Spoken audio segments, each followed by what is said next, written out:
looking at what might have been. Zack Snyder's Man of Steel. In color.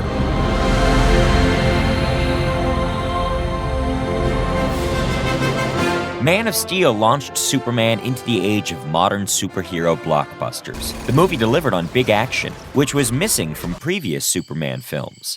But the bleak tone and even bleaker color grading borrowed from the successful Dark Knight films left Superman looking like a corpse off of CSI. On my world, it means hope. So it got us wondering, what if Man of Steel was in color? We brought the movie into the lab and tried to turn back time and restore some of the film's natural color. The results?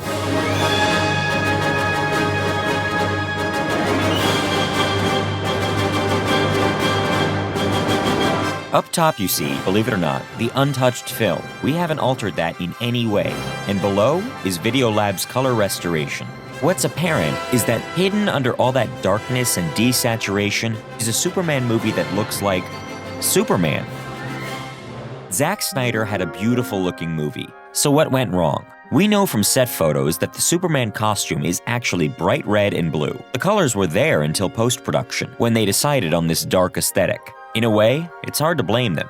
Think about it. DC and Warner Brothers enjoyed massive financial success with Christopher Nolan's Dark Knight films. But the one time since 2006 they tried to make another big superhero movie, it crashed and burned. I know, right? So they went with the tried and true dark and gritty. But what works for Batman doesn't necessarily work for Superman. It begs the question, which movie would you rather watch?